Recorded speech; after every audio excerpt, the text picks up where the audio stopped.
大家好，咁我係阿 B Brenda，晚安啊！咁呢條片呢，就放心，我都擔心大家再見到我呢，都驚我會出一啲又係好長好長好需要花時間睇嘅片啦。咁啊話說就係上個禮拜啦，咁我就訪問咗許 Sir 啦，咁啊許嘉文先生。咁呢條片呢，其實個時間都相當之長嘅，有成差唔多2個鐘頭嘅訪問。咁我都知道大家呢，亦都即係好多嘅朋友去專登去捧場啦，咁同埋亦都花你哋嘅寶貴時間去盡量將成個嘅訪問片段睇晒啦。咁喺度呢，係衷心咁樣多謝大家，因為我都知道係需要花好多嘅耐性呢，咁先至可以將條片去睇完嘅。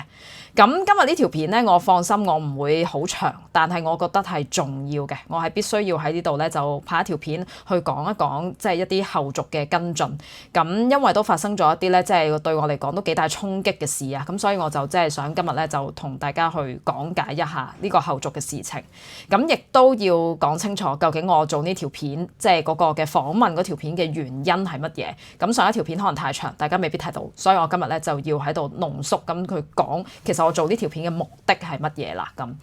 咁啊，其實咧主要嘅問題咧，我係有3個係好想問到嘅。咁我而且一開始預計嘅時間咧係只係10零分鐘，應該就已經可以答晒我噶啦。咁但係最後許 Sir 就即係 elaborate 咁樣變咗一個好長嘅影片同埋訪問啦。咁其實本身嘅問題咧就係點解 ICAC 會禁止許 Sir 進入咧？而 ICAC 嘅退休人員協會又點解會即係所謂開除咗許 Sir 咧？咁原因就係我其實都有專登向 ICAC 同埋 ICAC 退休人員協會即係 ROA 去查詢嘅。咁佢哋分別咧都係回覆咗我 email 嘅，承認咗佢哋已經唔再係許 Sir 唔再係 ROA 會員嘅身份嘅呢一件事。咁所以就住係咁咧，我就先至專登去問許 Sir 究竟去求證點解會有呢個原因。係因為咩事先至會引發到呢個結果呢？咁呢個此其一啦。咁第二呢，就係點解鄔幸儀會去攻擊翁靜晶，而且個方式呢，就係去透過許 Sir 去接近佢而提出呢個請求。而許 Sir 作為一個即係都咁有身份地位，而且佢個背景佢嗰個嘅經驗呢，應該都係好觀人於微啊，同埋係好謹慎啦。咁但係佢都答應呢個請求，然後去做嘅。咁到底當中嗰個目的係乜嘢呢？咁話晒都係我師傅嚟㗎嘛，係咪啊？咁再加上其實最近即係呢一年啦，去做嘅一啲直播啊嘅節目嘅內容嘅對象跟進嘅對象咧，其實都係許 Sir 所提到嘅人物。咁既然係咁，我先至係專登做個訪問，咁可以得到呢啲答案咧，我先至可以揾到成件事嗰啲人物去互相接觸同埋去呢個運作嘅模式啊嘛。咁從呢個模式入面，我先至可以睇到一啲端倪，然後再去可以睇下下一步要訪問或者跟進啲乜嘢嘅內容，做一啲乜嘢嘅資料搜集。咁其實嗰個內容不外乎就係咁嘅啫。咁啊，當然啦，亦都會有節目效果啦，即係亦都知道大家一路都對呢啲嘅相關人士係有即係追看性嘅興趣啦。咁所以知呢個正正就係我當初訪問嘅目的同埋嗰個嘅諗法係咁嘅。咁而大家見到我條片啦，其實我係一開始亦都開宗明義講明我係網台記者啦，亦都用我自己嘅真名，我係介紹我係 Brenda 嘅。咁喺訪問結束嘅時候，我亦都有講話稍後會將呢條片咧係會 send 翻俾許 Sir， 等佢可以咧即係留個記錄嘅。咁一咧我都係有做足啦，所以我相信呢一個嘅溝通咧，許 Sir 係會明白我嘅來意啦，知道係一個訪問嘅目的啦，咁同埋咧佢亦都係有嗰個風險咧，知道呢啲內容咧係會被公開同埋係會被轉達嘅。咁既然佢了解嗰個嘅風險同埋訪問嘅性質，但係佢都願意去接受呢個採訪同埋呢一個嘅風險嘅話咧，而加上所有嘅整個內容咧，咁亦都係許 Sir 自己係巨細無遺咁去講，全部都係來自受訪者佢自己嘅意見嘅。咁喺我過程入面，其實我亦都冇加多減少，例如去做一啲剪接啊，又或者去將嗰個內容去有任何嘅引導性啊，或者係加自己一啲非常之主觀嘅意見。咁呢啲全部我都係冇，並且我亦都有信守我嘅諾言，將呢個影片咧 send 翻俾許 Sir。咁但係喺經過呢件事之後咧，最終換嚟嘅結果係乜嘢咧？許 Sir 咧就喺佢最新嘅一啲短片入面咧就表達，佢會用佢嘅身份權力，咁即係包括佢係 ICAC 前高級調查人員嘅身份啦，佢 IMS 受勳嘅呢一個身份啦，同埋同即係啲相關人士嘅關係咧，咁佢就會向一間嘅學府去表達呢個事件。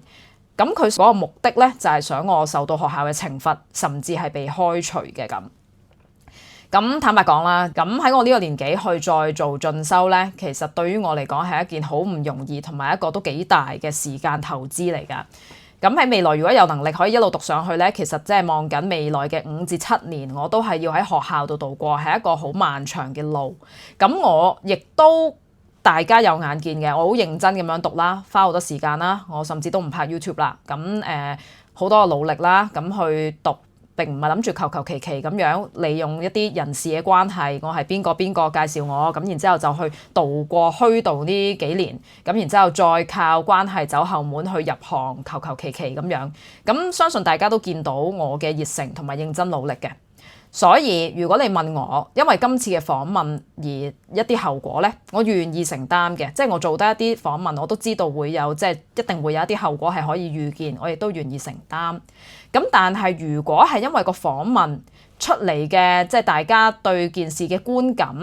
而令到有人要用佢嘅權勢嚟向我或者學校施加壓力，要我去放棄呢，